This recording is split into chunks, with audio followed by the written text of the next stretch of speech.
Pada akhirnya Israel mengakui menjadi dalang di balik aksi pembunuhan pemimpin Hamas Ismail Haniyeh. Hal itu disampaikan oleh Menteri Keamanan Israel Katz saat berbicara di acara pada Senin 23 Desember 2024. Mengutip Al-Mayadin pada 24 Desember, klaim itu merupakan untuk pertama kalinya Israel mengaku bertanggung jawab atas pembunuhan Haniyeh sejak aksi pembunuhan 31 Juli 2024 lalu. Katz juga mengeluarkan pesan bak peringatan keras kepada perlawanan Yaman alias Houthi yang baru-baru ini melancarkan serangan rudal terhadap Israel, di mana Israel juga akan menyerang Houthi seperti yang pernah dilakukan terhadap Hamas dan Hizbollah. Serta Israel diklaim sukses membutakan sistem pertahanan di Iran, merusak sistem produksi rudal, juga tak secara langsung telah menggulingkan rezim Asyad di Suriah. Diperingatkan oleh Katz bahwa Israel akan menyerang infrastruktur strategis Houthi serta memenggal kepala para pemimpinnya, seperti yang pernah dilakukan Israel terhadap Haniyeh, Sinwar, dan Nasrallah di Teheran, Gaza, dan Lebanon. Israel diklaimnya akan juga melakukan hal yang sama di Hodeidah dan Sanaa. Kawanan kucing dan anjing kelaparan dikabarkan memakan mayat warga Palestina yang jadi korban serangan IDF di jalur Gaza. Kawanan anjing dan kucing itu disebut berubah menjadi lebih liar, menggali kuburan, dan memakan jasad di jalanan. Mengutip Tribun News pada 24 Desember, kabar itu menurut laporan dari Middle East Eye beberapa waktu ini. Rekaman video dari Talal Mahmud memperlihatkan kucing-kucing memakan mayat di jalan dekat kamp pengungsi Nuseirat. Sementara itu, kantor media pemerintah Gaza melaporkan bahwa serangan tersebut merupakan aksi kejahatan perang dengan sedikitnya 50 orang tewas dan 20 rumah hancur di Nuseirat. Lantaran serangan udara dan darat Israel yang besar-besaran menghalangi petugas penyelamat mencapai banyak area. Imbasnya membuat mayat-mayat berserakan tanpa bisa segera dikuburkan. Sebatas informasi dikutip dari World Crunch 16 November, kelaparan yang meluas di Gaza akibat pengepungan hampir total memperburuk kondisi hewan-hewan liar. Kucing dan anjing mulai bergantung pada bangkai, menggali kuburan, dan menjadi lebih agresif, bahkan menyerang anak-anak. Pasukan IDF dilaporkan telah memindahkan kotak berisi bahan peledak dengan memakai perangkat robotik. Di satu sisi, rudal dan drone quadcopter Israel juga diluncurkan yang dikemas dengan paku dan potongan kecil dari logam. Mengutip Tribun News pada 24 Desember terkait aksi Israel yang menempatkan kotak berisi bahan peledak di dekat gerbang rumah sakit Kamal Adwan di Gaza Utara, dilaporkan dalam video yang dibagikan oleh Direktur Rumah Sakit Husham Abu Safia pada Senin 23 Desember lewat postingan Facebook.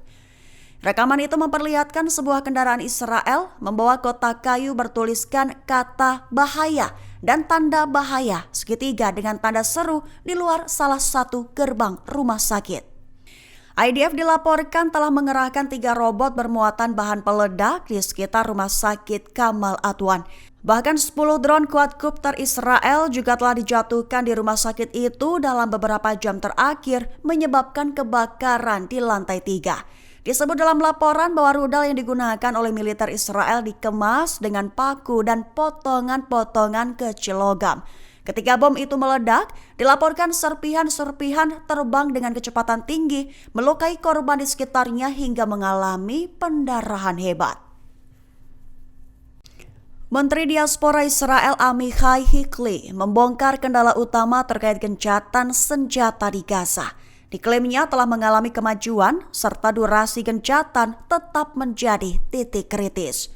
Mengutip Al-Mayadin pada 24 Desember, hal itu dilaporkan oleh sumber utama pada Senin 23 Desember 2024. Di mana Amichai Hikli menyuarakan kekhawatiran dengan menyatakan bahwa kedua belah pihak semakin dekat ke arah kesepakatan daripada beberapa bulan terakhir. Namun menyebutkan bahwa masalah yang belum terselesaikan dapat menentukan keberhasilan atau lamanya gencatan senjata. Disebutnya bahwa durasi gencatan tergantung pada dinamika yang akan terbentuk di lapangan, juga tergantung pada penentuan siapa yang akan mengawasi tata kelola dan rekonstruksi Gaza pasca konflik.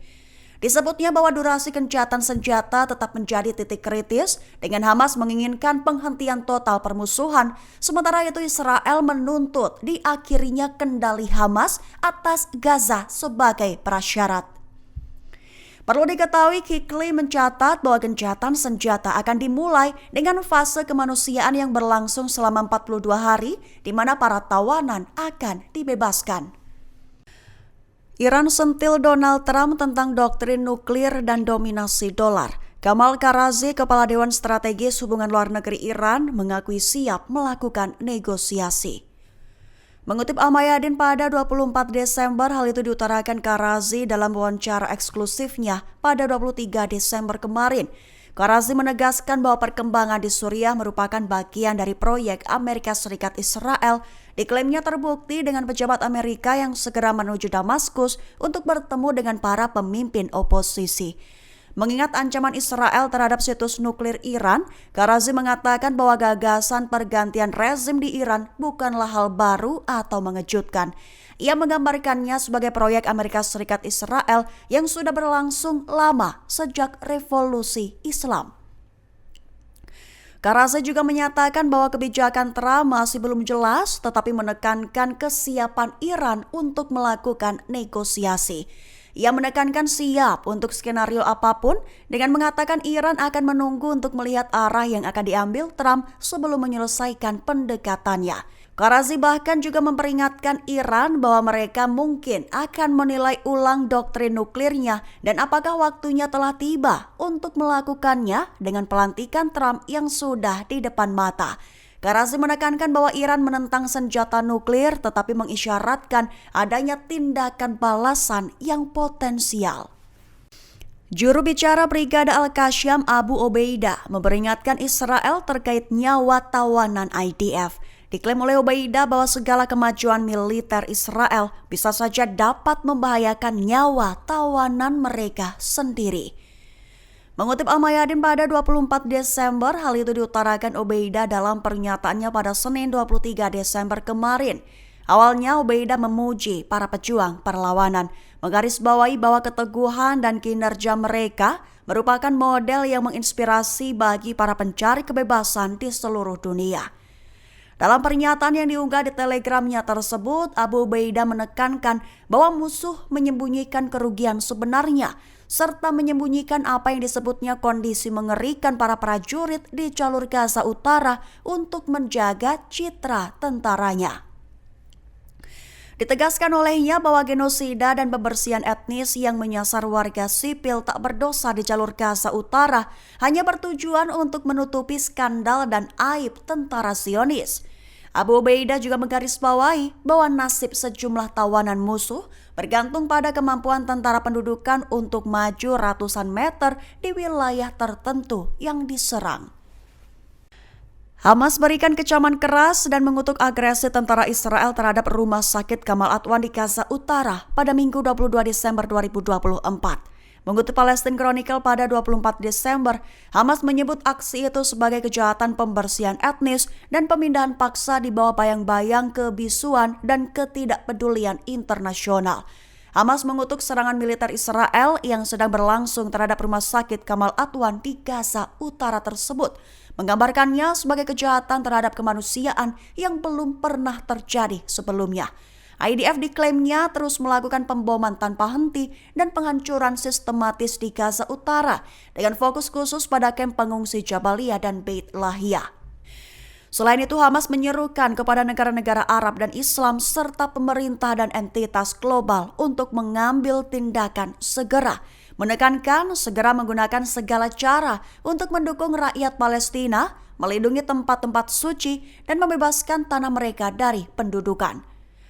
Perlu diketahui saja rumah sakit tersebut telah menjadi sasaran pemboman militer Israel yang intens selama berhari-hari, di mana unit perawatan intensifnya menjadi sasaran tembakan langsung oleh IDF. Download Tribun X sekarang, menghadirkan lokal menjadi Indonesia.